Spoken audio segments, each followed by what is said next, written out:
containing those decisions was recirculated within 24 hours, and that was pretty intense work. So thank you to the legal team for doing that. The way I'm going to suggest that we go through this today is we're going to start with the adult use draft regulations, then we'll do medical. We're going to go through section by section. We will only take one vote on the regulations. We're not going to vote on each section. We'll just vote on the full set of adult use regulations when we get done. However, as we go through section by section, if there are suggested changes that are either minor or where there's clear alignment among the commission, we'll just keep going. If there comes a point where there is not alignment or the issue seems pretty serious, we might take a specific vote on that. But my intent is to have one vote unless, again, some issues get raised that we're not in complete alignment around.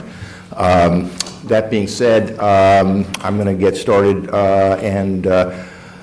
we all have drafts of the regulations that were circulated yesterday afternoon, so I'm going to be working off of that, and I'm going to obviously highlight the comments that were made by our legal team, but the conversation does not need to be limited, obviously, to the legal team comments. And the last thing is the motion that I will ask for when we conclude this for adult use and also when we conclude this for medical. The motion I'll ask for will be to approve the draft regulations, but to authorize staff to make formatting changes, minor editorial changes, whatever else is necessary to put them in a final form that can be submitted to the Secretary of State. So let's get going. We have, as I said, till 5 o'clock. I'm hoping we're not going to take that long, but we'll see. We'll certainly take at least one break as we get through this. So if everybody could use what was circulated by the legal team yesterday afternoon at around 4 o'clock. We're going to start with 935 CMR 500. Just to save my voice, I'm not going to say 935 CMR 500 every time I go through a section. I'm just going to refer to the last three digits to the right of the decimal point, unless that will get me in trouble. Good, thank you. So starting with the table of contents, I do want to note that that has been reordered just to make the medical and the adult use regulations align. I don't, unless there's any conversation on the change to the table of contents, let's just go into the first section, which is definitions. So, purpose. So starting with point 001, purpose. Any comments, questions? Let's go through, and we'll go through this line by line, 002 definitions. Actually, I'll do this by exception. Administrative hold, adult use cannabis or marijuana, adult use marijuana or marijuana products, affixed, area of disproportionate impact, arming station, beverage, brick and mortar social consumption establishment, cannabinoid profile, cannabis or marijuana accessories, cannabis or marijuana products, canopy, cardholder, caregiving institution, cease and desist order, ceases to operate, certificate of registration, certifying nurse practitioner, certifying healthcare provider, certifying physician assistant, clone, close associate, co-located marijuana operations, commission delegates, confidential application materials. Sure. Oh, I'm sorry. If you just, since I'm reading, if you could just say something rather than, yeah. I'm not going to see your hand being raised, is my point. Yeah. Go ahead, Commissioner Tuttle, sorry. Thank you. The Citizens Review Committee definition was deleted. That's correct. About. Go ahead. My comment is just there may be a reason to delete it, but if we're not ready to have the conversation about why, I suggest we hold off until the next round of regulations. Can we just get the General Counsel to comment on that, please? I think I would defer to the Executive Director on this one. Sure. I think to Commissioner Title's point, that's a group that has, as you may recall, the 9 members, each member kind of recommended and ultimately recommended by the commissioners, ultimately appointed by me. We've had a few meetings, and it's been some starts and stops as far as the group coming together. There's the value add, I think, is obviously as an accountability measure for the commission, especially for our social equity program. It's been, I would admit, it's not been a successful rollout on our part to really engage them in a meaningful way. One of the challenges has been at certain times the public nature of the group and the ability to find a space and a quorum for that group to meet. So that's been proving difficult for us to pull together. I can't say today that we have a good plan for how best to reconstitute it, and there's been some resignations as well, but to your point, as far as reconsidering that in the fall, it might be the most appropriate time to come back with a plan. In the meantime, I think there's going to be a continued difficulty to try to pull that entire group together in that meaningful way, but especially as we begin to roll out the social equity program, it's a really valuable tool and voice to have, so I would be perfectly content to. Can I suggest that if we agree that we will come back and talk about this in the fall, that there's no reason to take it out of the regulations right now? Is anybody opposed to that? Pardon? Yeah, I said, since there seems to be a consensus on the commission that we should talk about, this, as conceived, was a useful, important body. It has not worked out that way. We'll come back and talk about it and see how we can revitalize it. But since we're going to have that conversation at some point, there's no reason, in my opinion, to take the definition out of the regs at this point. Is everybody okay with that? So then... We'll add it back in. Add it back in. Thank you. Okay. I think I'm at confidential database. And again, please, to my fellow commissioners, please just say something, because I'm not going to see anybody's hand being raised. Confidential database, confidential information, confidential investigatory materials, confidential records, confidential social equity application materials, consumer, craft marijuana cooperative, criminal offender record information, CORI, cultivation batch, delivery agreement, delivery-only retailer, Department of Agricultural Resources, Department of Criminal Justice Information Services, Department of Public Health, Department of Revenue, Department of Unemployment Assistance, duress alarm, economic empowerment priority applicant, edible cannabis products or edibles, electronic certification, enclosed area, equity holder, executive Office of Energy and Environmental Affairs, existing licensed transporter. Commissioner Doyle? Oh, they're just Getting ready for the future. this is like Jeopardy, right? Who gets to buzz in first? Existing licensed transporter, fingerprint-based background check trust fund, finished marijuana, flowering, Food and Drug Administration, greenhouse, healthcare provider. Mr. Chairman? Yes, Commissioner Doyle? In our materials rolling out the initial access certification, we use the word clinician instead of healthcare provider at the suggestion of one of our certifying physicians, and I'm happy to put this off to the fall if people would rather have additional time to think about it. But I think to make materials consistent and to, listen to a certifying physician in our program, we may want to consider changing healthcare provider to clinician. Any thoughts on that, or is this something we should defer to the fall, or are people just comfortable with making that change right now? Any objections to that? Okay, so then we're requesting, unless you have an issue with this, Mr. Executive Director or General Counsel, changing healthcare provider to clinician. Is there a problem, Mr.? Go ahead. I don't envision it being a problem. I think from perhaps an evolution standpoint, like we use cannabis and marijuana somewhat interchangeably, that might be an approach to take here, and then come back in the fall and do a more complete cleanup. But I think the exercise has proven pretty valuable to date as far as marijuana and cannabis, where they are used somewhat interchangeably. We have both defined. So you're saying rather than take out healthcare provider, and just add clinician with the same definition? Right. So what I would suggest is that to ensure that we can maintain and not have to go through and find every single reference, which might be a time-consuming task, it might also be incomplete as far as, I don't want to miss anything. No, I appreciate that. But I think that would also signal the evolution from the program So standpoint. again, your suggestion is that we leave healthcare provider, but add a defined term called clinician with the same definition? Anybody object to that? And they should cross-reference each other. Exactly. Yep. Any objections? Okay, great, thank you.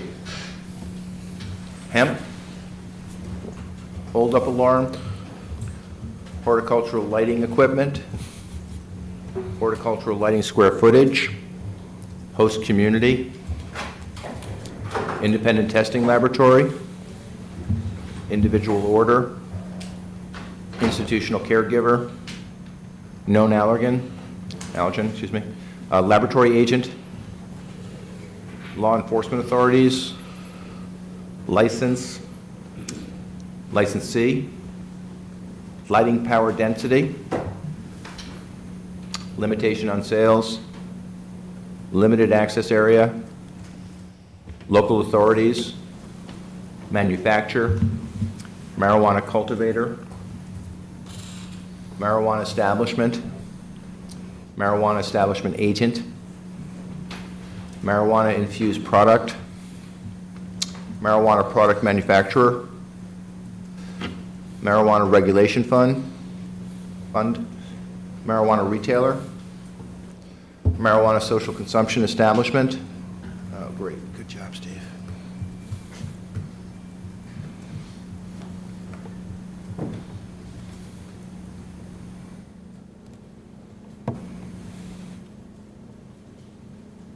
Marijuana transporter, Massachusetts resident, medical marijuana treatment center, formerly known as a registered marijuana dispensary,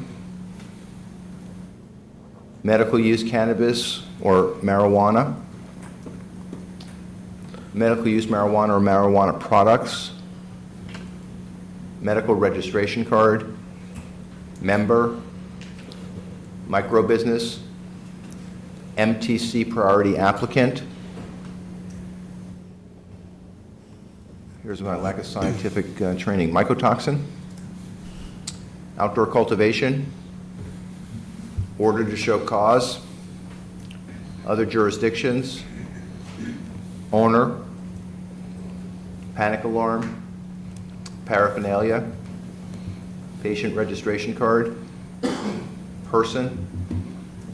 persons or entities having direct control, persons or entities having indirect control, persons or entities having direct or indirect control, personal caregiver registration card, pesticide, pre-certification application. Mr. Chairman, Yes, Commissioner Title? I have a suggestion for an edit to the definition of pre-certification application. Sure. So currently, pre-certification would apply to an applicant for a marijuana social consumption establishment, which should stay.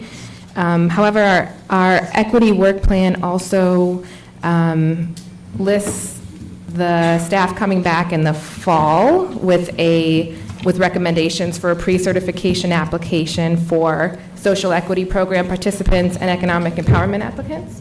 So I would recommend that we check that off and expand this definition to social equity program participants and economic empowerment applicants. Is there any concerns about that? There's not going to be anything in the body of the regulations about that yet, but you're just creating the definition so that we can enter. Yeah. Any concerns with doing that? Okay. Thank you. Thank you. Premises? I'm sorry, Mr. Oh, sorry. Chairman, pre-verification. Oh, sorry, I skipped pre-verification. Yes, please. So on pre-verification, that is the process of a marijuana retailer examining the identification, et cetera, and collecting the information required by the regulations prior to the consumer being able to receive deliveries of marijuana or marijuana products to the consumer's residential dwelling. I had requested that we put some language to make it consistent with the limitations in the statute on what can be collected. And so I Excuse me. would request after dwelling that a comma be put in, and provided that such information shall not be other than information typically required in a retail transaction, which is the language from the statute. I thought that's in there. I don't know. Yeah, what I've got is, first of all, I've got, the sentence ends with consumers' residence, not with Oh, its okay, dwelling. yep. And then it's got exactly the phrase that you were It looking was for. not in another draft I was looking at. No, that's Okay. great, that's great. I like Yep, that one. it's there, it's good. Magically appeared. You asked for it and it's there. Okay. Yeah, let's see if we can keep that up. No, I was going to say Sean doesn't like that precedent. Okay, premises. Priority applicant. Process or processing. Production area. Production batch. Propagation. Provisional marijuana establishment license. Qualifying patient. Quarantine order. Registered qualifying patient. Registrant. Registration card. Removal of product. Research facility. Residence. Residual solvent. Responsible vendor. Responsible vendor training program. Seed to sale electronic tracking system. Seed to sale system of record. Shelf stable. Social consumption pilot program. Social equity program participant. Mr. Chairman? Yes, please. Commissioner Tuttle? So I don't believe we have discussed this definition before. Which one are you referring to? I'm sorry. Social equity program participant. Yes. Means an individual who has qualified to participate and has successfully completed the social equity program. So as far as benefits stemming from this designation, no one can fit it right now because no one has completed the program because they're waiting on us. So I'm not sure that's appropriate to have in the definition. I would either leave it as has qualified to participate, or I would add to account for someone who has started the program but decided not to complete it, or someone who has left the program or had a certain number of absences, that we add someone who remains designated as a social equity program participant by the commission. I don't have any problem with that. Is any concerns about that? Nope. Okay, so let's make that change, please.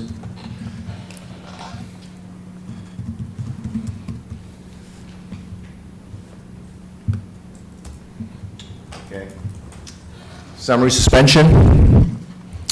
Third-party technology platform provider. Tincture. Transfer. United States. Should we debate that? Unreasonably impracticable, usable marijuana, vegetation, verified financial hardship, veteran, visitor identification badge, written certification. Okay, so I think we're done with definitions. For the remaining sections, I'm not going to go through them in that much detail. I'll just ask for people to either say they're comfortable with everything in that section, or if not, to point to the specific part of the section that you'd like to discuss. So the next one is fees, .005. Are there any issues or concerns in this section? Mr. Chairman, Commissioner Doyle? I had a question on section B2, which applies to the annual license fees. Some time ago, we voted to allow a 50% reduction in fees associated with the license fees. I may have just misremembered this, but I did not anticipate there being sort of an application process with that, so I was just wondering where this came from and what the criteria would be for granting it. Yeah, I thought this is the way it was originally, but General Counsel, do you have comment on this? My understanding, there was some discussion among the staff about this issue, and we would appreciate a point of clarification on this. There was a review of the tape, and we weren't abundantly clear. So if the commission would prefer that it's an automatic process, I'd also would welcome commentary from either the executive director or enforcement counsel on if they feel strongly about it one way or the other. So perfectly comfortable. You're suggesting just take out the waiver application part of this criterion? Yeah. No, I just want to make sure I understood what you were I suggesting. mean, as Commissioner Tittle was just talking about, there, obviously, you're going to have to demonstrate that you're in the social equity program in the social equity program, or you've qualified as an economic empowerment priority applicant, but we have that information already. Okay. So I'm not sure Okay. what exactly the application and the waiver. So the suggestion is taking out the waiver requirement. Is there any objection to that? Okay. Anything else in the fee section?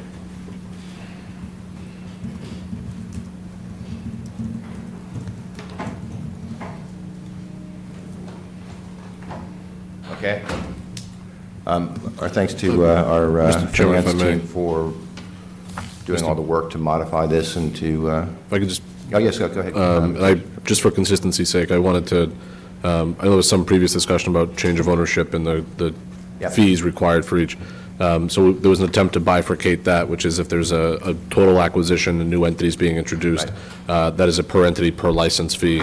If there's a board member being added, and therefore less of an intensive or invasive review, that'd be $500 per person. I think to clarify, that would be per license as well. Per person, per license. And it's just, so I want to make sure that's. Yeah, I that's don't wanna my make- understanding, so I appreciate that clarification. So we'll make that Any update. questions on that? No, I don't have a question. I just had a question about, just because I'm kind of trying to keep track, what specifically, I apologize, what specifically are we striking out in terms of the waiver Do language? you want to, I apologize Commissioner for Doyle, the would you review. suggest a language change there? Sure. So are we just striking out reference to the term waiver, or, Or the application? Yeah, what do you think? I'm just fiddling. Hang on one second, sorry.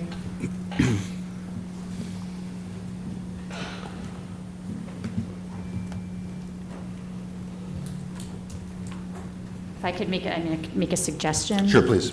I'm sure, is that okay with you, Commissioner Doyle? Sure. Go So ahead. under B1, strike out the word waiver. Under B2, strike out the phrase may apply for a waiver and.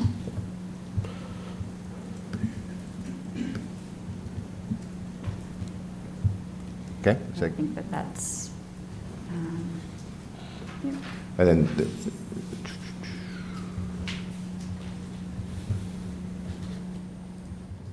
And I think at the end, Mr. Chairman, you're planning on delegating to the legal staff Yeah. to do some cleanup on this. exactly, so I think if we could just make sure we have the gist of what we're trying to accomplish, then I think the actual wordsmithing we can delegate to the legal staff. Right. My intent is simply to make it automatic as long as they demonstrate that they are. Are still compliant. Social equity program participants and still entitled to their economic empowerment priority status. Okay, we good? Okay, anything else on fees?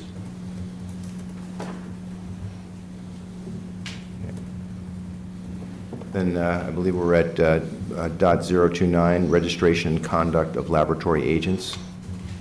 Any comments or questions on this section?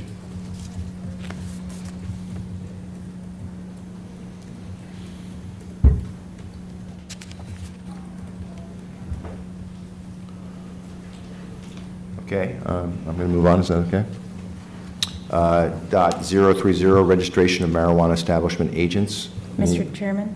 Commissioner Doyle? Yeah, I just have a quick question for General Counsel. Would you just refer to where you are in the section, please? Sure. It is the section referring to the level of query review. Yes, thank you, Commissioner Doyle. Right now, this was just added to reflect the current level of query review that our background checks are following. There is an opportunity here between draft and final regulations to touch base with DeCegis to discuss with them if there's alternatives. But as I understand it right now, background checks are conducted under this standard level of review that captures all that information that is identified in the suitability tables. I also would welcome comments from Enforcement Counsel if he has anything to add as far as that's concerned. Just to clarify that it's, this quarry level access designation applies only to registered agents, which are performing it on site and not the commission's level of review. No, just wanted to check we're at the right access level. Okay. Yep, oh, absolutely. Anything else on that section? Not for me. Okay, then let's move on to .031, denial of the marijuana establishment agent registration card. Comments or questions? Okay. .032, revocation of a marijuana establishment agent registration card. Okay.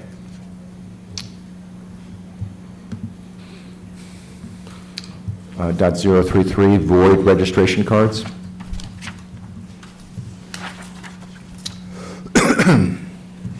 .040, leadership rating program for marijuana establishments and marijuana-related businesses.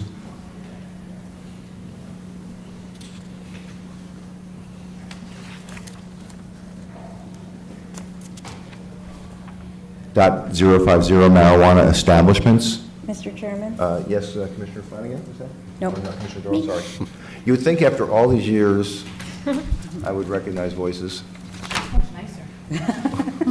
Yeah, but that's not about voice, that's just about personality, but let's not go there. Let's not go there, Commissioner Flanagan.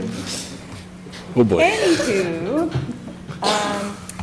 with regard, sorry, I just want to make sure I've got the right section, and forgive me if I've miscited this, but going to 50 subsection 1B, perhaps? I'm There's- sorry, you're talking about 51B? Yes. 0501B, control limitations? Maybe.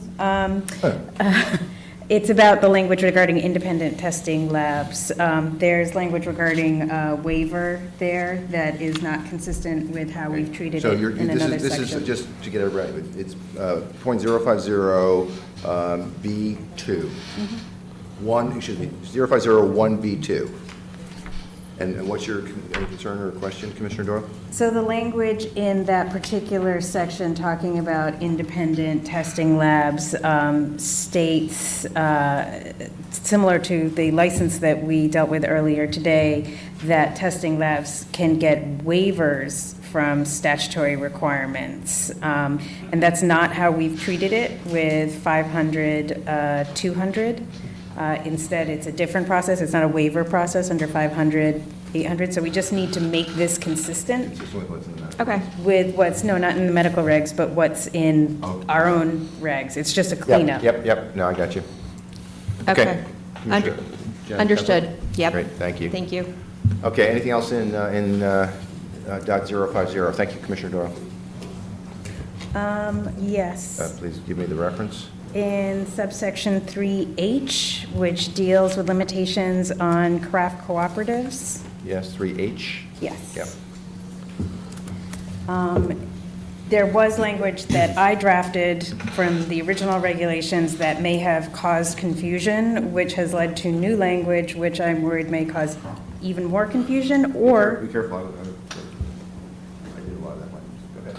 No. It's something it's being built on something that I may have inadvertently caused. So what it states is members of a cooperative shall not be a person or entity having direct or indirect control in any other marijuana establishment except to the extent that they also have an ownership or control interest in a marijuana social consumption establishment. So that except to the extent language is new because, of course, we voted recently to allow that. The one thing that I'm a little worried about is the legal principle that when you identify one thing, it means you're precluding everything else. And when I drafted the original language, I didn't intend to prevent craft cooperatives from seeking other licenses that they are not inconsistent with their own. So for example, for cultivation, they're limited, and product manufacturing, they're limited to one license, but I never meant to prevent them from, say, getting a marijuana retailer license if on their, farmland, they get permission from the town to have a retail store. And I'm a little worried this language may be misinterpreted to do that. Right. And so I have some substitute language which essentially says, and I'll just read it out loud, and then if it's okay with everyone, confer with the legal team to make sure it lines up. but members of a cooperative shall not be a person or entity having direct or indirect control in any other marijuana establishment, period. Such restriction shall not be construed to prohibit a craft marijuana cooperative for applying for a marijuana retailer, marijuana existing licensee transporter, marijuana research, or marijuana social consumption establishment license.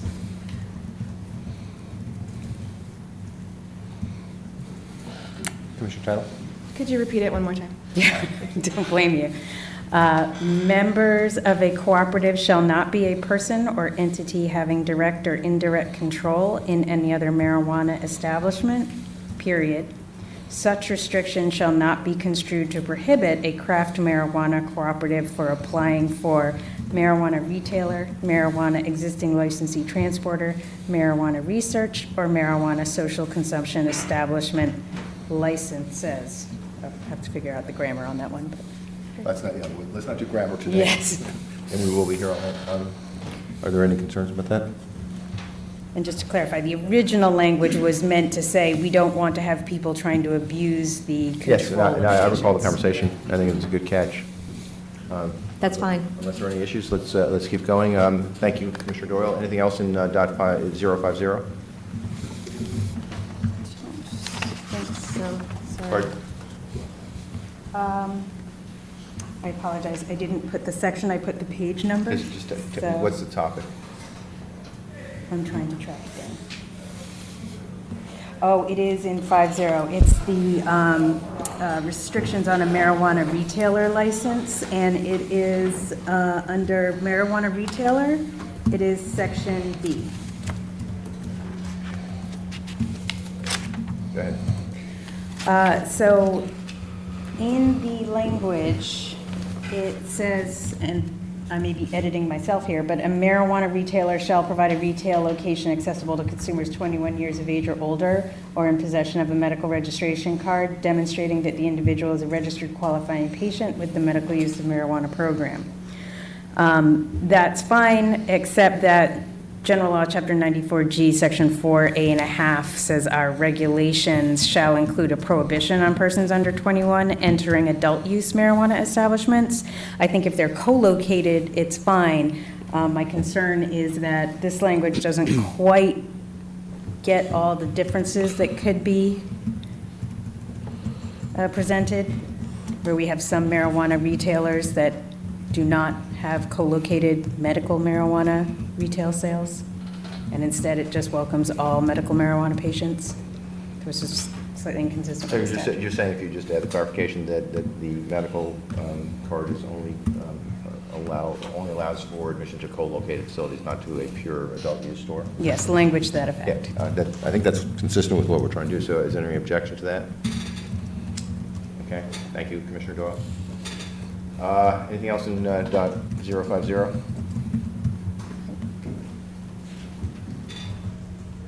Okay. This is a long one.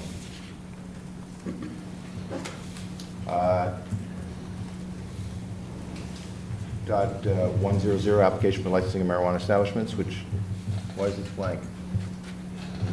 It goes immediately to Oh, 101. goes to 101, okay, fine. .101, application requirements. Mr. Chairman? Yes, Commissioner Doyle.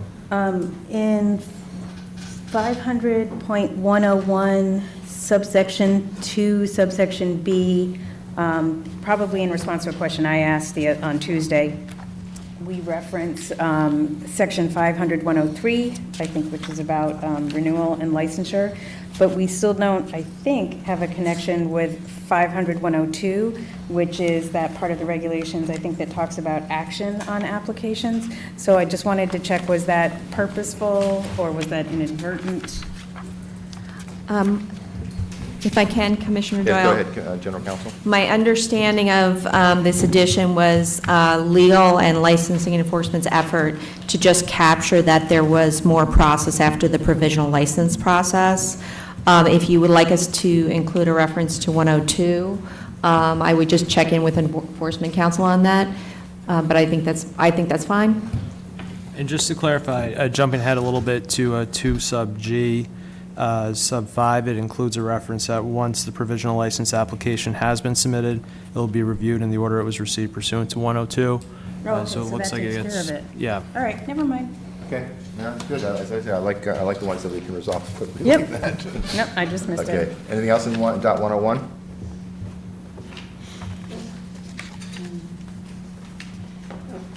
Okay.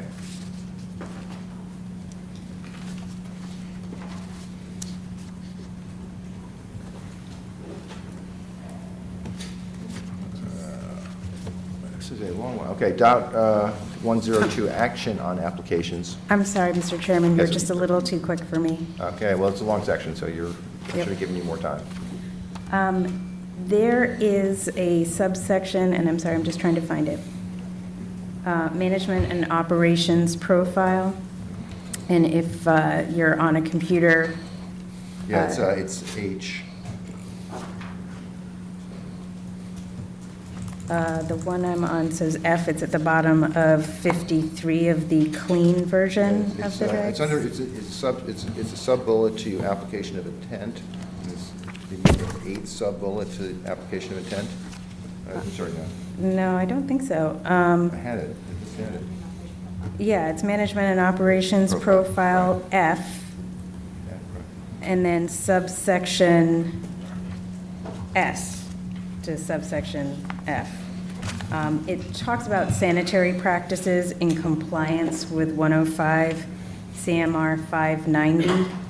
And I just want to flag throughout the regulations where we're talking about the product manufacturing process, we need to double check whether or not 590 is the right reference, or if it should be 105 CMR 500, which is wholesale food manufacturing. So I think it's ministerial, because I think it's a citation issue. I'm going to declare that as ministerial. Yeah. It'll be addressed by general counsel on the thread, but let's, Sorry. Okay. Very noisy chair, yes. okay, thank you for that. Dot 102, action on applications. Any issues? Yes, I think I do.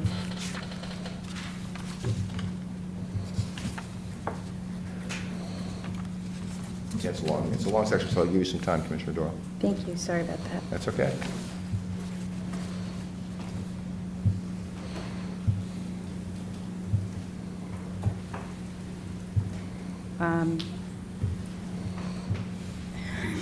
This is a tricky one to discuss publicly because it talks about legal positions, but 500-102, Yeah.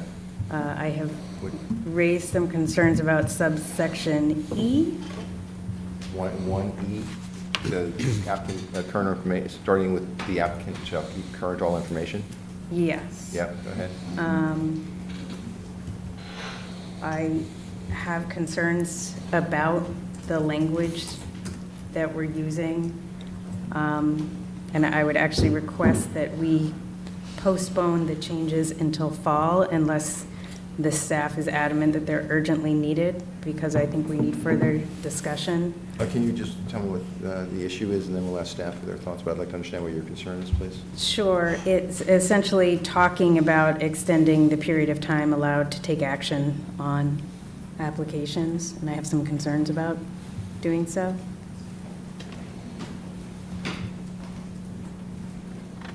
Okay. Do you want to hear from the staff on this, Mr. Executive Director, or do you want to ask one of your board staff? Sure. Mr. Pear? Sure, just to provide a little bit of background, so the provision contemplates a tolling period after an application's I think you been need to be a little closer to the microphone, please. Thank you. better. So do I. I was glad that the hearing room was here and not the one without the microphone. So just to provide a little bit of context, this is a tolling provision, contemplates allowing for tolling of the period after an application is deemed complete if new information or a suitability issue arises. In staff discussions on this, we talked a bit about what the concern with that would be, and the language does identify the commission or its delegee to make that decision. I just want to provide that context Sure. of what the staff discussion Thank you very much, pertained to. Mr. Pear. Commissioner Doyle, you have a specific suggestion, which is to defer changes to this section until our next regulatory round? General If I Counsel? could, Chairman, I have, so I appreciate the Commissioner's concerns about the statutory period that's set forth for allowing for the review of applications.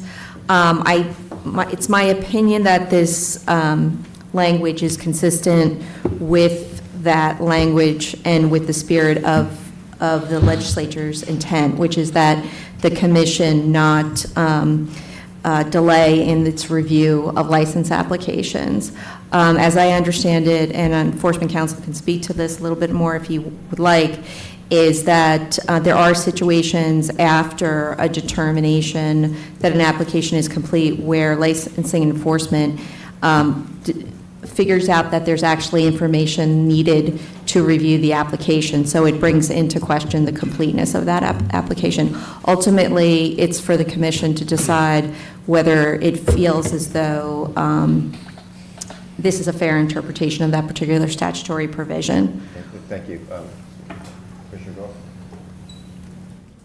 Are you still of the opinion that you'd like to suggest that we defer changes in this section?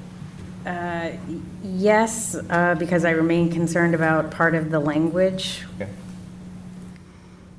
Commissioner Tuttle? I'll respect whichever way the majority feels, but to the extent that the way it reads and in discussions with staff, I feel very comfortable with it, and I agree with Councilor Bailey that it's consistent with the spirit of not unnecessarily delaying applications. Okay. Commissioner McBride or Flanagan, do you have any comments on this? Commissioner McBride? I too had conversations with the general counsel on this, and I agree with Commissioner Title, but if there is additional, I think delaying it until the fall is fine. If we want to flesh it out a little bit more and have a little bit more context for it, I'm comfortable with that. Yeah. I think I'm okay with that, given the issue that was raised and your concerns. I'd like to suggest if we're all comfortable, let's just agree to defer to defer changes to the fall and revert this back to the original language. Is that okay? General Counsel, you got that? We'll revert back to the original language and then put this on our regulatory calendar or our agenda for the regulatory process in the fall. By the way, just in case people don't know, the fall is not very far away. So we're not deferring things for very long here. Anything else in this section before we go to 103, licensure and renewal?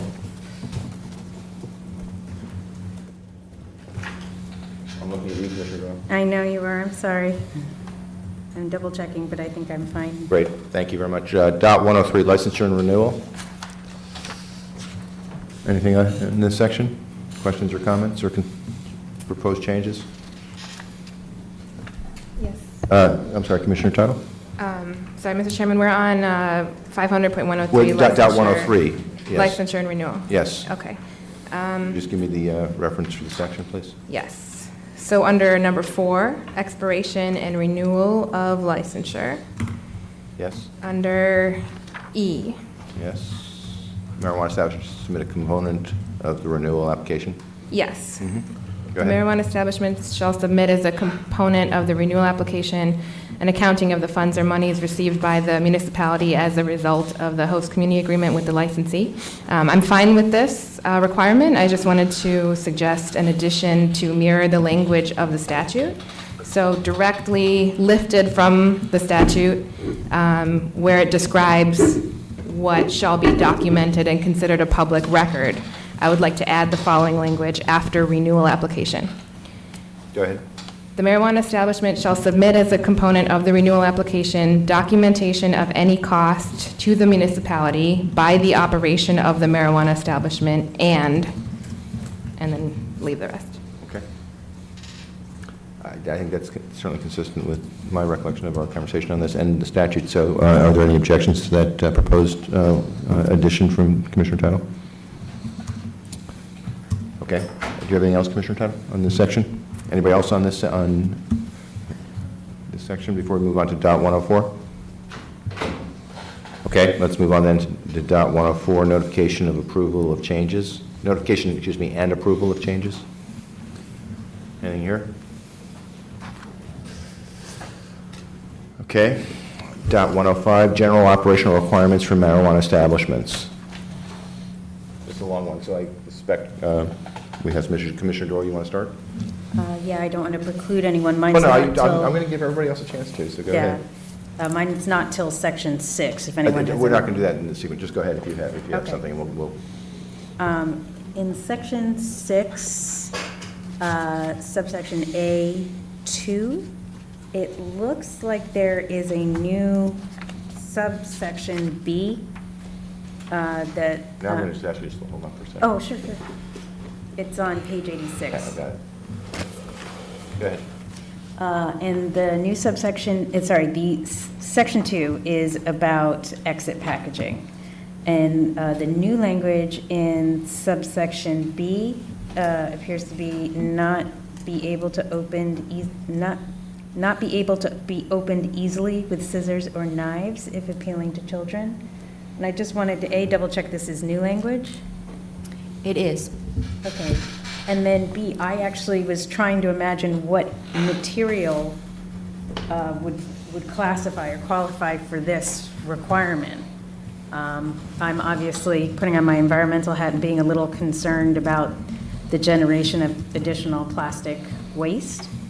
And I just wanted to ask whoever put it in what they had in mind here and how, licensees would be able to meet it. So where did that come from? Me. Oh, it came from you? Yes. Commissioner Arnold, would you speak to that then, please? Yes, and I appreciate the question. I do think when something new is added, somebody should speak in favor, so I'm very happy to do that. absolutely, please So I suggested this change because I have made purchases in which the exit packaging is a bag. It's an opaque, tamper-proof bag in terms of the seal, but you can pick up scissors and easily cut it. And then there would just be a regularly wrapped chocolate bar inside, for example. And as far as my experience with small children as a mother, they're often very comfortable with scissors. And so that's why I suggested that exit packaging like that should not be able to be opened so easily. I'm very, very open to changes from an environmental perspective or cost perspective or anything like that. Could we maybe, and I hate to keep doing this in the fall because we're going to be miserable in the fall. Well, But- regardless of what happens today, we are going to be miserable in the fall. That's really not a relevant criteria. We could leave it in, but I am concerned about it. It may be a good thing to leave it in to generate some feedback from the licensees because I am concerned about what kind of material would qualify for this and whether or not it's going to be recyclable, et cetera, et cetera. So I'm hearing three things. One is we can leave it for the fall. Anything else in this section?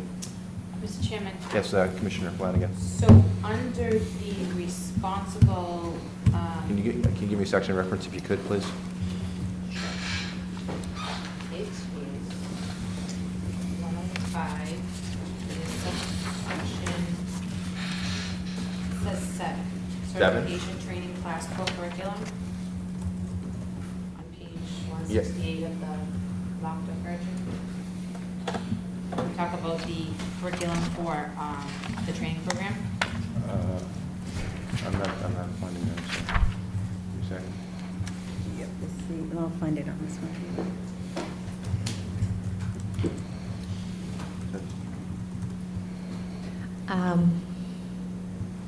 So I believe are we looking on page, under responsible vendor training, on page 70? So that would be, Yes, I think Well, so. mine's 168. so to sub B, Yes. Okay. Well, yes, number 7, certification training core curriculum. Mhm. And then if you look at subsection A, it gives the 4 key components that the training should include. Number 1 says marijuana's physical effects based on type of marijuana product. And I want to include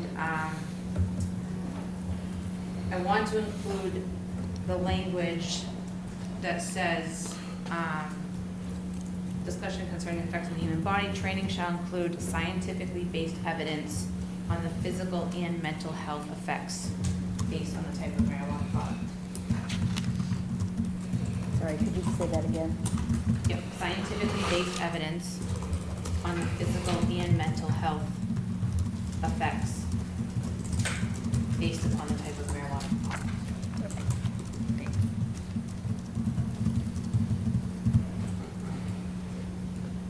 Comments?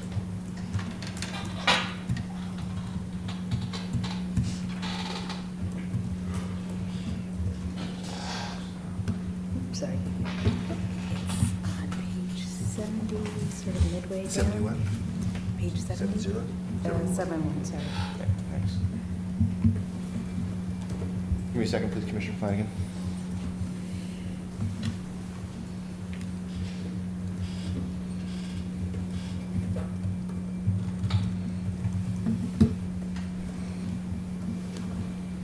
I really apologize for this. Commissioner Flanagan, would you mind repeating your request? Scientifically based evidence. In B, responsible vendor training, which subsection? If you go down further. 7? And Okay, curriculum? Okay, I'm sorry, please go ahead if you wouldn't mind. Number 1, it says marijuana's physical effects Right. based on the type of marijuana product. I wanted to say scientifically based evidence on physical and mental health effects based on the type of marijuana product. Okay, thank you for repeating. I'm sorry to make you do that. Any comments on that? Commissioner Tuttle? I support that. I think that's an improvement. Just want to clarify that from our perspective, the authority on what's scientifically based would be our research department, right? Yes, and I've actually talked to Dr. Johnson about this. As we talk about psychosis and the question surrounding a lot of that, she feels as though this can be accomplished. Are there any objections? That's fine. Let's go ahead and do that. Thank you. Anything else in this before we move on to security?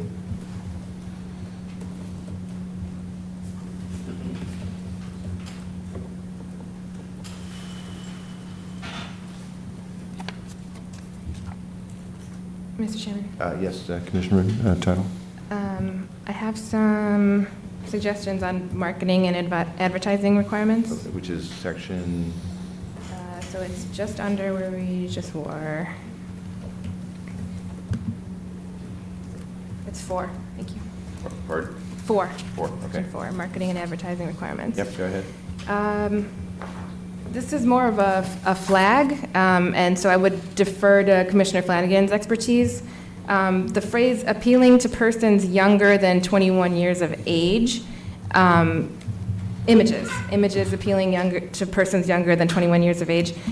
So I would understand images that are appealing to minors or images that are appealing to children, and I would know what that refers to. I'm less clear on what images that are appealing to persons younger than 21 years of age refers to. But if there is clear research enough to be able to enforce that, then I'm fine with it. Commissioner Flanagan? This wasn't my addition, but I can say that there are, there's certain categories of images that are appealing to your preteens, your teens, your minors, that I would be comfortable with this, but I'm not adverse to putting it back to minors. Do you know what the statute says? Yeah. General Counsel, you have the statute reference here? I was just having the same thought. I think it might have come straight from the statute. That's my recollection. Okay, let me see if I can find it. Hold on 1 second. I think that's what it originally said, the statute said. It might be. Yeah, that's my recollection, but I'm not. If we can take a second and check. Yeah, I'm not. Is the point that you would like it to conform to the statute? Yes. Okay, I could do that. Okay, so can we just leave it at that we will make this language conform to the statutory language? Or do you want to wait till you actually pull it up? I'm fine with that. I'm just looking at Commissioner Doyle. And she's That's still- not my issue. I understand, but you're still typing, so I'm just. Oh, no, I'm just be trying to keep responsive. up. Okay, so we're going to we'll just ask the General Counsel in the final revision to make sure that that adheres to, or is exactly the same as the regulatory language. Yeah, go ahead, Commissioner Tuttle. So, and again, my concern here is just the ability to comply and the ability to enforce. So the statute in Chapter 55 has requirements to establish a process allowing a marijuana product manufacturer to voluntarily submit a product, its packaging, and intended marketing to the Commission for review of whether the product is especially appealing to persons under 21. To me, having that process would allow you to get a determination if you are confused about whether an image is appealing to persons under 21. Whereas if it's appealing to minors, that's something that may be clearer. So to clarify the previous question, the statute says a prohibition on advertising, marketing, and branding, including but not limited to mascots, cartoons, brand sponsorships, et cetera, that is deemed to appeal to a person less than 21 years of age. I think also, It's all there. I'm sorry. Just to, there. It's the context of all of this is it's all in terms of less than 21 years of age. Right. and there's also a different context when you say minor versus 21. Where in this case, 20 is a minor, is according to the law. So I think that the 21 makes sense. Okay. So again, we're at the point where we're content with the statutory language? So do we feel comfortable that we have that process that I just read about determining whether an image is appealing to persons under 21? So as it comes up in the product labeling context, I think that's something that we have reference points to what marketing of products looks like, teaching that there is a question about how that would apply to when we see a particular business name or the use of their graphic logo. I think that would be a little bit of a different inquiry than product packaging and celebrity endorsements of the sort. Thank you. I agree, yeah. I'm fine with leaving it if everyone's comfortable. I'm sorry, what's the specific recommendation, leaving it? Just leaving it as is. I just wanted to flag that. Everybody okay? Yeah, that's good. Great. Good Let's move issue. Okay, I have another one. Go then. ahead, Commissioner Tuttle. So under prohibited practices, We're still in marketing? we're still in marketing. The following advertising, marketing, and branding activities are prohibited. Number 8 and number 9.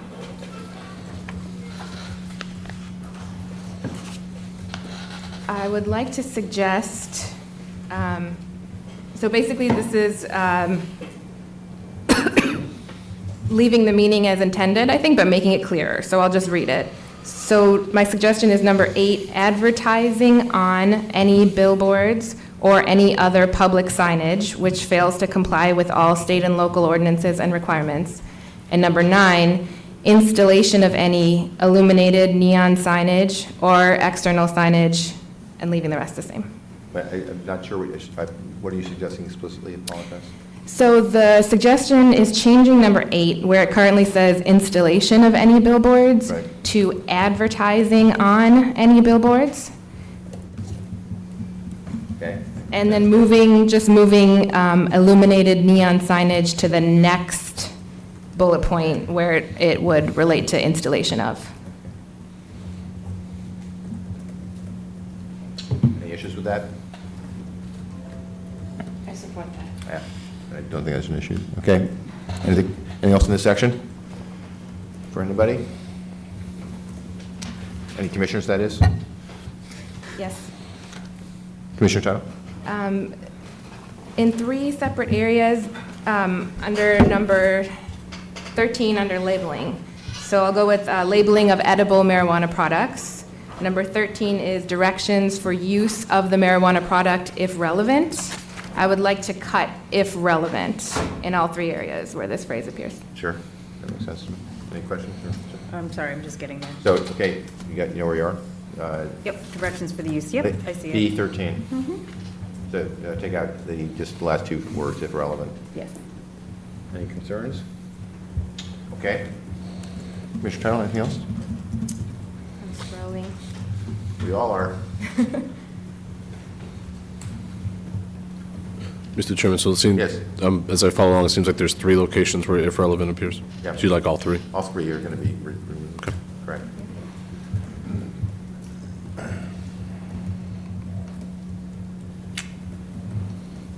Okay, anything else in this section?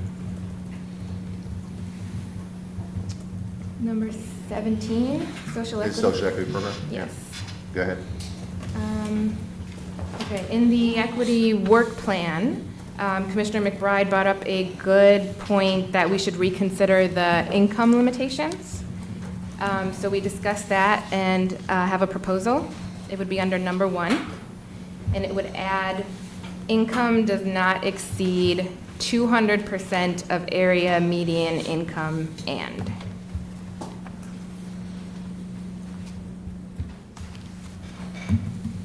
Any concerns or questions about that? So it's 200%? 200% of median income for that, and can you just be explicit in terms of, when you said area? Area median income, which should be Okay. capitalized. So area is area of disproportionate impact? No, Okay. it would just refer to the already existing standard of area median income. Okay, great, okay. Any concerns or questions about that? Anything else in this section? Yes. Go ahead, Commissioner Tyler. Number 2 and 3. It's also in social equity, 17? Yes. So there's new language. Conviction is now conviction or continuance without a finding. Actually, I think I'll take a cue from Commissioner Doyle earlier and just confirm that that's new, and then ask whoever came up with that language to explain it. It is new. This basically came in through a constituent question and consultation with Shakia Scott. Her recommendation was that we broaden the category of, in other words, change it from conviction to conviction or continuance without a finding in order to bring more potential applicants into the program. In other words, currently, as I understand it, we were not allowing folks with just continuances without a finding. Commissioner Tyler? So I feel it was intentional to use conviction as the eligibility. However, given that we previously made a decision to count QAFs as conviction as background checks, I'm okay with leaving this now for consistency, and then revisiting after the public comment period. But I think it's bad policy.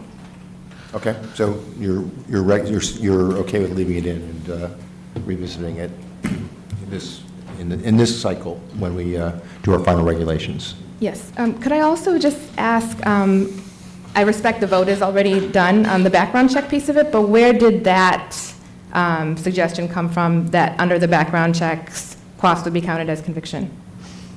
I think, again, my understanding is, and I might defer to Enforcement Council on this one, is that there was not necessarily complete clarity in the original regulations as to whether we were considering QAFs to be in the same, basically in the same space as convictions. So it was an effort for us to just get some clarity in the process. I believe that licensing enforcement, again, I'll defer to them, have been looking at QAFs. Correct me if I'm wrong, we discussed this on Tuesday. I certainly appreciate your recommendation that we're consistent here, but is there anything that we did not resolve on Tuesday that you think needs to be resolved today? Because I understand we had a vote and it wasn't unanimous, but go ahead. No, I'm not trying to have that discussion at all or relitigate that, but I do feel, because this is a major change and we will be accepting public comment on it, Right. that the public should know where that came from, because it was not a recommendation of the staff. None of the commissioners, to my recollection, spoke in favor of it, so we should know where it came from. So if I could clarify for a moment. Go ahead. Mr. Chairman and Commissioner Title, again, later on in this regulatory draft at 802E, there is some revised language. What I believe was reviewed in the policy memo on Tuesday was prior language, and this updated language clarifies that, as proposed, sort of what we're talking about here is that an offense or a violation when referenced in the suitability table and not specifically referenced as a conviction or a QAF, but just as an offense. So, for example, a firearms crime, that the suitability tables would treat that as including both convictions being guilty pleas and pleas of nolo contendere, and separately QAFs but excluding other non-convictions. So that language is intended to clarify that quaffs are not being treated as a conviction for purposes of the suitability table, but the language as proposed for the Commission's review was that a quaffs would be considered as an offense, a non-conviction offense on the suitability table. Thank you. Okay, thanks. Anything else in this section?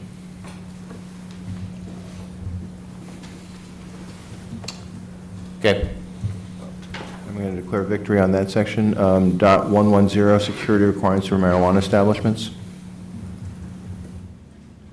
Mr. Chairman? Yes, Commissioner Doyle? In subsection, I believe it's 1P. 1P. Yes. Just give me a sec. Sharing the municipal establishment's floor plan, or marijuana establishment's floor plan? Yes, and it currently had it shared with fire departments, and I had asked that it also be shared with local law enforcement, because Yeah. it's helpful when they're responding to a situation to know the layout. No, that makes perfect sense, to me at least. Any objections to that? Actually, if I could just get clarification on the section again? It's Sure. true, it's in dot, you want to go ahead? It's dot 110, 1 sub-bullet P. And it starts with sharing the marijuana establishment's floor plan or layout.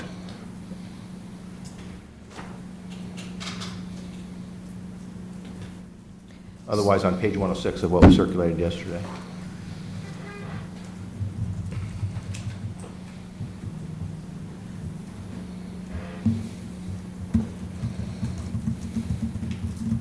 Any concerns to Commissioner Doyle's suggestion?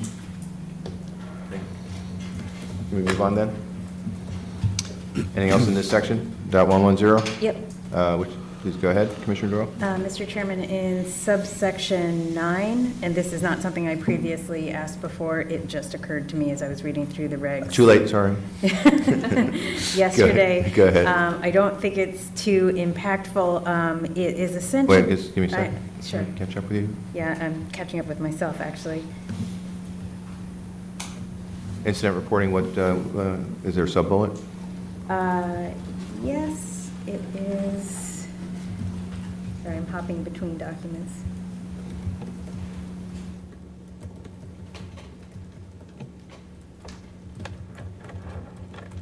Subsection 7.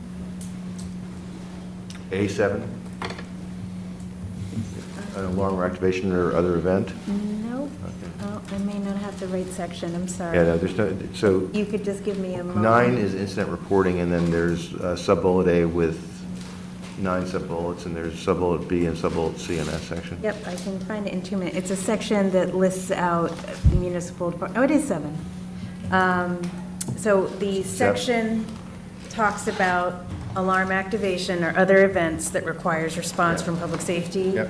personnel. And it lists a couple of municipal departments, local law enforcement, municipal fire, public works, and municipal sanitation departments. I recommend adding in the inspections department because generally in municipalities, that includes building, plumbing, and gas.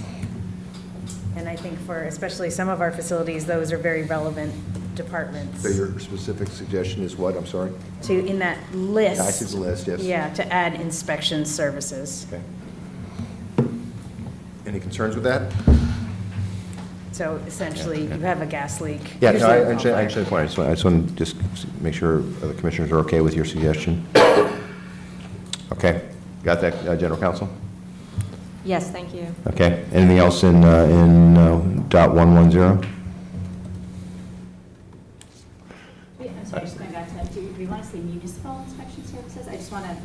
Oh, sure. I just want to for. As opposed to art inspection services? Well, as opposed to like, pest service or something like that. Okay. We don't wanna- Yeah. Sure. Okay. Moving on to dot 120, additional operational requirements for indoor and outdoor marijuana cultivators. Any issues? Mr. Chairman? Yes, please? Not so much a proposed change, but just a flag for the Okay. future in case I am no longer here when this happens. But at some point, if the FIFRA, the Federal Pesticide Standards, apply to cannabis, which I hope will be the case at some point, this section will need to be revised because it's fine now.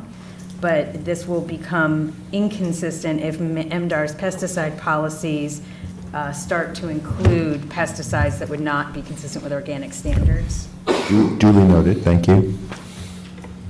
Anything else in this section? Okay, then moving on to, I'm sorry, go ahead, Commissioner Doyle. This is more a drafting issue. I just, on 11F, we repeat word for word a section that I think should just be referred to as a cross-reference, but I can talk, it doesn't. That's going to be, that's ministerial as far as I'm concerned, but please do follow up. Yep, and then in the same area, the very next subsection. G. Yep, we have the energy deadline for medical in the adult use regs, and it should probably be taken out and just kept in the adult use regs. It doesn't do any harm there, but. Sure. Okay, thank you. Anything else? Nope. Okay, dot 130, additional operational requirements for marijuana product manufacturers.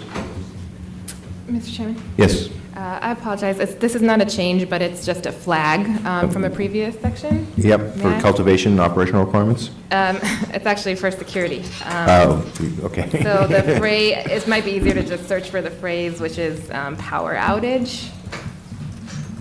And it was a requirement to remain operational for 48 hours during a power outage. And I was trying to determine an estimate for how much it would cost to maintain something like that, and I couldn't. And so I just wanted to invite, unless anyone here knows offhand, I wanted to invite public comment on how much it costs. Okay. Thank you. I cannot answer your question off the top of my head. I'm very sorry, but I think that's fine. Okay, so we are on additional operational requirements for cultivators, or excuse me, for manufacturers. Any comments? This is the dot 130. Anything in this section? Okay. Dot 140, additional operational requirements for retail sale.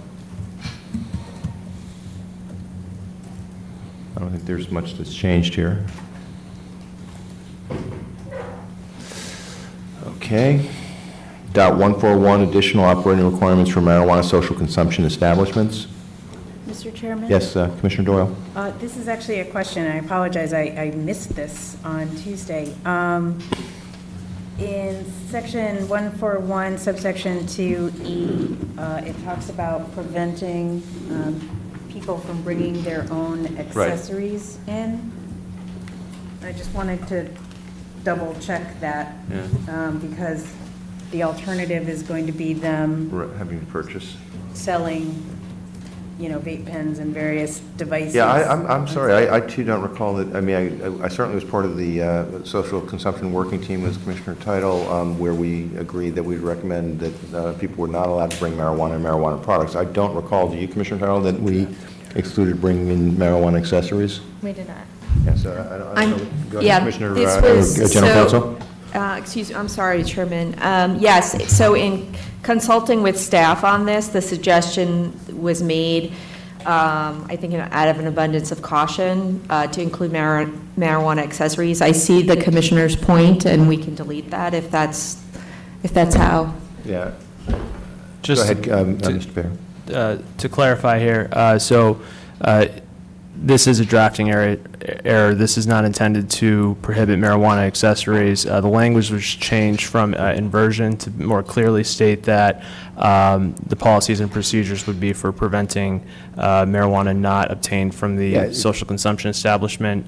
And then the policies and procedures would also address how when individuals bring their accessories onto the establishment, that there is some policy in place for those accessories not containing itself product not obtained from the premises. That's fine. I don't think there should be any limitations, at least based upon the recommendation of the social consumption working team, on bringing accessories, but they cannot have any product contained in those accessories. I don't think any other restrictions were discussed or warranted. So can we revise the language to reflect that? Yes. Everybody okay with that? Yep. Okay, thank you. Anything else in social consumption operational procedures? Maybe, I'm sorry. Maybe doesn't cut it. I apologize. It's one of those things where I wrote the page down and not the site. I'm so sorry. So That's okay. I'm just trying to, okay, yes, I think this is under social consumption. Continue. And under limitation on sales, which is subsection 3. And it is subsection D. B or as a boy? No, sorry, C. See, so Excuse sale of me. edible marijuana products? Yeah, and so the idea is prepackaged shelf items. Mine is just a language change to be more consistent with the retail food code, Okay. and use language that involves products that require time and temperature control to prevent deterioration shall not be allowed So to you're be saying instead of shelf sold. stable, being just more specific and consistent? And not to the shelf stable, the next line. So. Perishable, okay. Yep, just to, and we can incorporate a combination of the two, because I do agree that perishable and refrigeration are terms that are more commonly understood by non-food safety people. But I do think a reference to time and temperature control is important, because that is like a regulatory term. Okay. That works for me. Any comments or concerns about that? Okay. And there's another reference to the very same language later on Okay. in the same section, so I'd just like to make it once for both. Okay, fantastic. Okay, thank you. Anything else in the social consumption operational requirement section? Mr. Chairman? Yes, Commissioner Tuttle? I just wanted to thank Commissioner Doyle and the staff, particularly Paul, for their work on the social consumption regulations the past couple of days. Thank you, guys. I'd then like to suggest that we move on to dot 145, additional operational requirements for delivery of marijuana and marijuana products to consumers. Any issues or questions on this?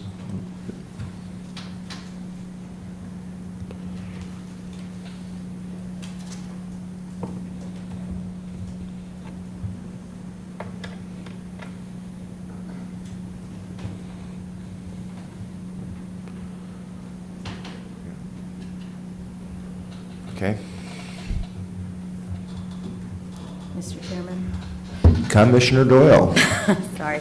I'm just going to flag that I'm going to raise something in medical use, but it sort of leads back to this, and that is a question that I'm unclear on based on our current regulations, whether or not we intend to allow delivery retailers who have been licensed with us as adult delivery retailers to contract with medical marijuana establishments to be able to deliver medical products. Because the current way the medical regs read seems to preclude it. Right, it's all part of the vertical integration license, isn't it? But I think under the, if I remember correctly, under the DPH transportation protocol, we actually did allow the RMDs to contract with a third party. They still had to, there were a lot of things they had to do and, become registered agents and all that kind of thing. But we did allow. I think kind of at this, my thought about at this late stage in the process, I don't mean to defer too many things, but to me, I'd love to hear public comment on that, and we can make that determination as part of our final regulations. I think it's an issue. I have an opinion, but I would love to hear more. Yeah. And not rush to a conclusion right now, but I do think that, let's make sure that we discuss that after the public comment period. Sure. Is that okay with everybody? Do we have enough for do we have something for the public comment to be based on? Or, sorry, could you just specify what the public comment would be commenting on? Sure. Well, I think if people read it now, they may see what I think I saw, which is that delivery-only retailers may not be able to deliver, or it's not clear whether they can deliver for medical, non-adult, no co-locating, just solely medical dispensaries. And so I just wanted to raise that issue as something we should maybe think about, because I'm not sure why we wouldn't allow that, because I thought at DPH that we did allow third-party contractors to work with dispensaries to do delivery. So I just wanted to flag the issue. I would support including that now. Just make it explicit that you can, that if you get this license, you can deliver to both patients and consumers and purchase from either, as appropriate, from an adult use retailer or a medical dispensary. I have no problem with that. I don't. I guess I would just want to see if it would just be easy enough to add that would we require that delivery-only retailer, I guess, to be co-located, right? No? Co-located? Yeah, that's what I would. Why? I think we're explicitly saying otherwise. For practical consideration, I'm thinking out loud in public, which is probably the most dangerous thing. Glad you're brave on that. Yeah. This is why I'm a little leery. I respect your point about giving the public something to comment on, absolutely, but I don't want to be making policy in this meeting. I just think, I don't want to rush through anything, and I think this is a complicated issue. So what I'd like to do is figure out a way without making policy right now that we can make sure that we have something for the public to comment on, but not try to jam it into our draft regulations in this session, because I think it's just too complicated, and I don't want to do policy that way. So just the food for thought here is that, so to Christine's point, as far as being a co-located establishment, in that I think the DPH guidance does require them to be registered as agents of that entity. But similarly, the transaction on the medical side would need to be recorded in the virtual gateway for the patient allotment or the patient supply. And so we would just need to work through the logistics of that as well. And I think in terms of getting our draft regulations done, I don't think that it makes sense to try to rush through that process. Yeah, and so again, that's not a recommendation on my No, I part, it's just one of the appreciate things we have to Yeah. figure out. So can we figure out, go ahead, Commissioner Flanagan. I mean, we all know where I stand on delivery, but if it's something that the majority of the commissioners want, I would think it's a simple vote. I think that there's a way to do it so that we can work through what we get for public comment, but we can flag, we can sort of insert something Well, right now. if you can think, if that's exactly what I was hoping you would, I don't one of us would be able to think, come up with. If you've got an idea, that'd be great, Commissioner McBride. Text is- Give me 1 sec.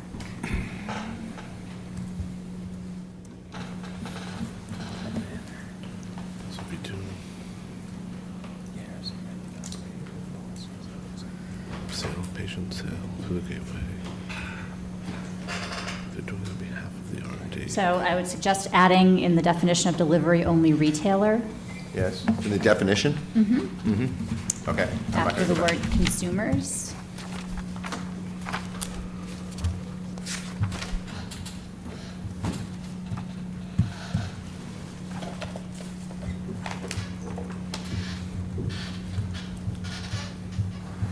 Consumers and registered medical marijuana patients. Just change the definition. I think that's good. If that works, that's certainly the easiest solution, and it does flag the issue per Commissioner Title's request. And then I think, That's great. yeah, I think that's a Okay. way to flag it. So can we do that, please? Just change the definition of, in delivery, in the definition section. Thank you very much, Commissioner Brett. Okay. Commissioner Flanagan, are you saying, your thing? Just for the record? Yes. I don't agree. Well, we have plenty of time to talk about it, debate it, and vote on it. I appreciate that, Deb. Can we move on to .150, edible marijuana products? By the way, we're about 3/4 of the way through this in terms of pages, not necessarily in terms of issues. For adult. For adult use.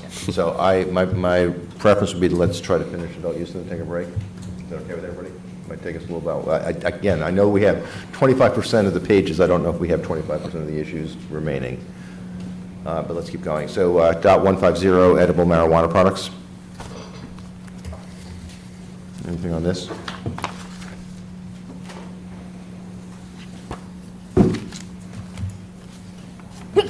Bless you. Bless you. Okay, can I declare victory? .160, testing of marijuana and marijuana products.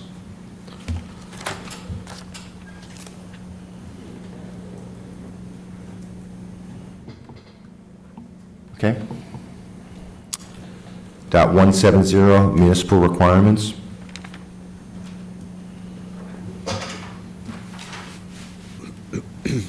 .200, counties of Dukes County and Nantucket. Took care of that this morning. Okay. .300, complaints process. Okay. Dot 301, inspections and compliance.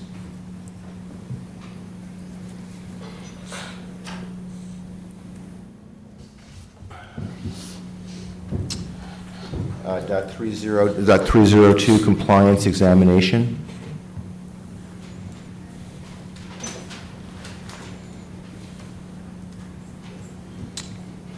Dot 303, unannounced purchase for purpose of investigative testing, the secret shopper program.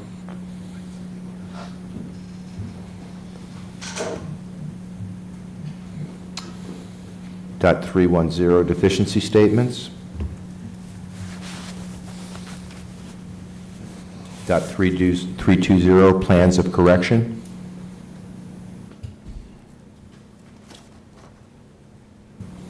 Dot 321, administrative hold.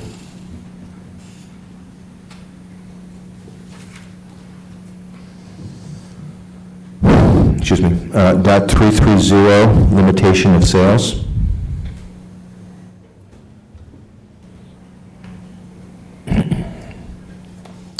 Dot 335, removal and prohibition of marijuana and marijuana products. I think we covered this on Tuesday pretty explicitly.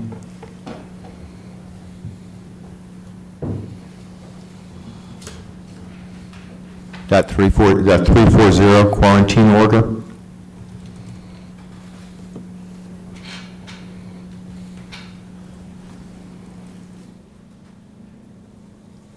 Dot 350, cease and desist order and summary suspension order.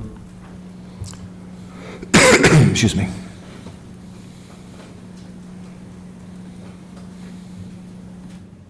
Dot 360, fines.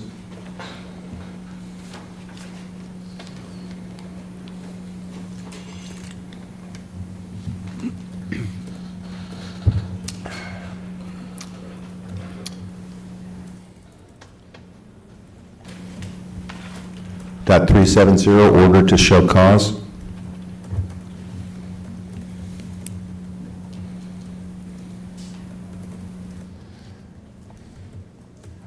Dot 400, marijuana establishment grounds for denial of application for licensure.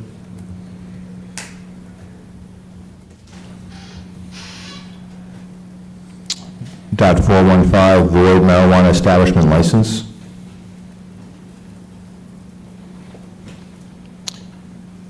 Dot 450, marijuana establishment license grounds for suspension, revocation, and denial of renewal applications. Mr. Chairman. Yes, Commissioner Tuttle. 500.450. Yes, Section 12. 12, thank you, hold on a sec. An individual entity or marijuana, go ahead. So I flagged the phrase "or conspired to commit." An individual or entity on a marijuana established license has committed, permitted, aided, or abetted, or conspired to commit any illegal practice in the operation of a marijuana establishment, including but not limited to allowing daily sales to an individual that is in excess of the transaction or potency limits. So I'm just wondering the basis for that phrase specifically. Is there an example of the kind of behavior that wouldn't be covered without that phrase? Which specific phrase are you talking about? Or conspired to The commit? the conspiring, okay. Yes, Commissioner Title. Basically, staff looked at this language and recognized that the spirit of the language was to not only get to those individuals who had committed the illegal practice, but had provided support for doing so. The original language, I believe, included aided and abetted, but didn't include that conspired to commit, which is a separate, basically a separate basis. So we were trying to, again, clarify, and hopefully in this context gain some feedback from the commission as to whether it wanted it to be more comprehensive, to reflect a broader class of behavior. Thank you. So you're suggesting that we take out the Or conspire to, just leave aid and abet, or abet? Not necessarily. I'm just asking for an example of what would be covered by or conspired to commit that wouldn't be covered by aided or abetted. I'm just trying to understand, because it does make me uncomfortable. It's very broad. I can think of an example.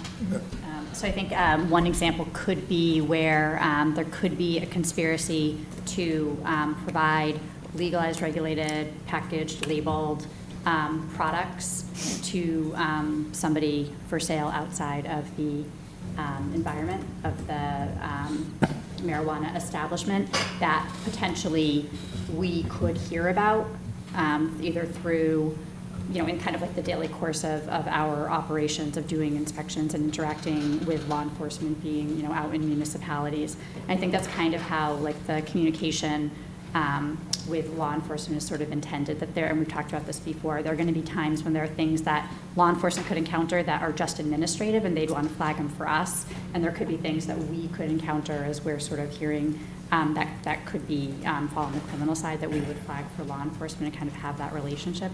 So I think that's the best example I can think of. I'm pretty comfortable with that example. I'm wondering if people would be comfortable with changing it to reflect that example, so including but not limited to, and then describing an instance of diversion rather than going over the transaction limits. Again, could you do that one? I'm not sure exactly what you're suggesting, I apologize. Okay, so, sorry, I'm just suggesting that right now, where the example given is exceeding the transaction limits, that we change that example to be an instance of diversion. Okay. So under number Wasn't 12, just me. so I'll just read it again. An individual or entity on a marijuana establishment license has committed, permitted, aided or abetted, or conspired to commit any illegal practice in the operation of any marijuana establishment, including but not limited to, and then, oh, I see a diversion is already there. So deleting allowing daily sales to an individual that is in excess of the transaction or potency limits. So including diversion, but not limited to diversion, but diversion is the only example that's given. Yes. But that wouldn't, just to be clear, that wouldn't preclude if we heard about instance of dipping or Right, yeah, it's Correct. not limited to, so just give it, I have no problem with that. Does anybody? Yep, as long as we're still addressing looping, I'm good. Addressing what? Looping. Okay, yeah, no, sorry. So, just to be clear, we're going to delete everything from allowing to or? Yes. Thank you. Okay. Anything else in that section before we move on? Dot 500, hearings and appeals of actions on licenses.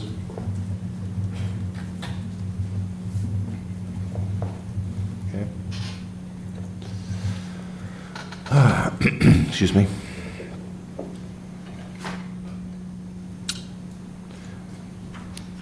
Dot 800, background check suitability standard for licensure and registration.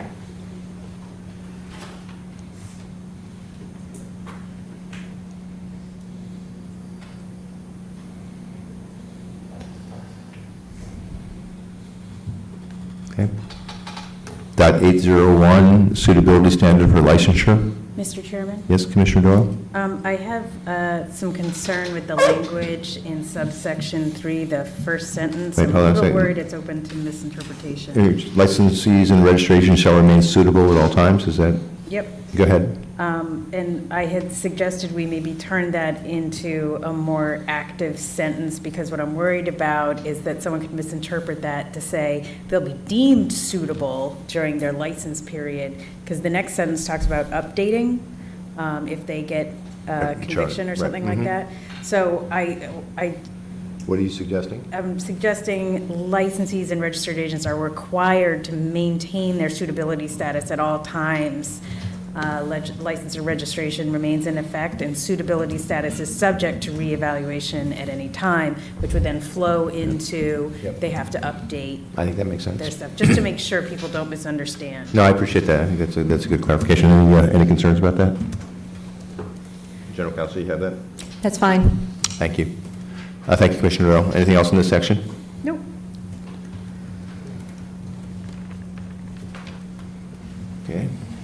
There is, I should flag, Mr. yes, Chairman, I think please. that language repeats itself somewhere else, so I'd just ask in the other instances where that Okay. language reappears, if we could make the changes Okay. consistent. Will do. Thank you. Anything else before we move on to .802? Okay. Then .802, suitability standard for registration as a marijuana establishment agent. Do we have the same issue there?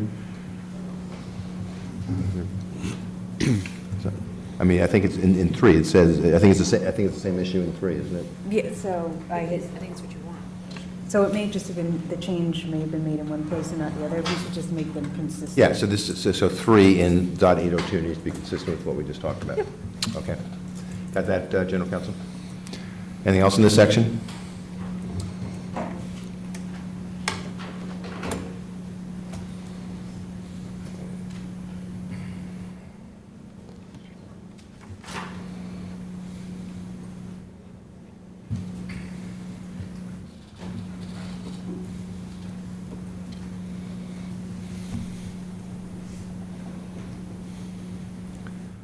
.803, suitability standards for registration as a laboratory agent.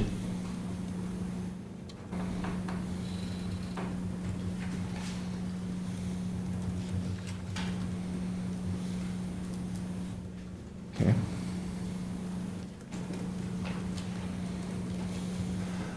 .820, confidentiality.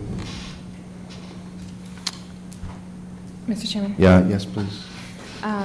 Under 1B and C. 1B and C? Yes. Yes. So I had some questions that I raised earlier, and I'm just wondering if I could ask, if you could talk through it with me, Councilor Bailey or Paul. All records to the extent that they contain personal data, what's the difference between that versus just the personal data is confidential?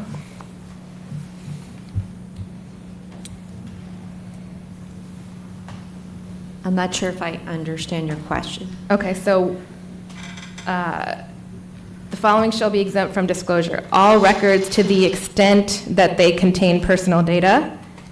Why doesn't it just say the following shall be exempt from disclosure, personal data? In other words, I don't understand what the I phrase see. all records to the extent that they contain means.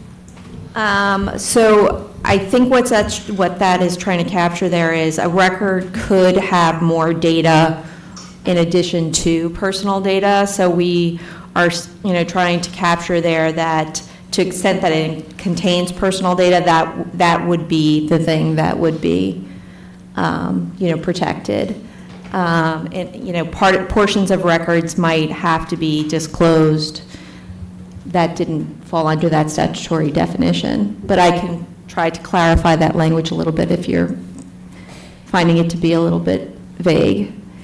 I am. So it would, yes, so could the clarification then be, if we're in agreement as to what the meaning should be, that if it's a record that has personal data but there's other information, the personal data would then be redacted? Yes. Okay. That was the intent, correct? Yes. Yeah. All right, thank you. Got it. Anything else in this, in confidentiality, .820?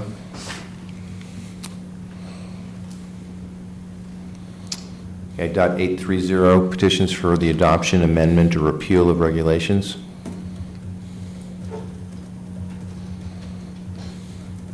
.840, non-conflict with other laws. .850, waivers.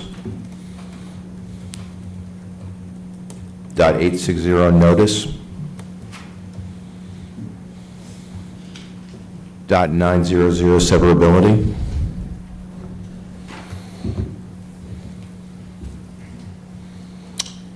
Congratulations. Unless there are any other comments to be made, then what I would like to do is ask for a motion to approve the draft regulations, subject to all of the changes and modifications that we have discussed in this session, and with the authority vested in our general counsel and staff to make administrative and structural or administrative changes to this, and cleaning up grammar, formatting, and so forth. But to approve the draft regulations as written, subject to the changes that we just agreed on in this session, which have been noted by staff. Can I have such a motion, please? So moved. Can I have a second, please? Okay, thanks. All in favor? Oh, let the record show Commissioner Doyle made the motion to approve, seconded by Commissioner McBride. All in favor? Aye. Let the record show that the commission unanimously approved the draft regulations for adult use, subject to the modifications that we discussed today, and with the authority on the general counsel's part to make formatting and ministerial and grammatical changes as necessary.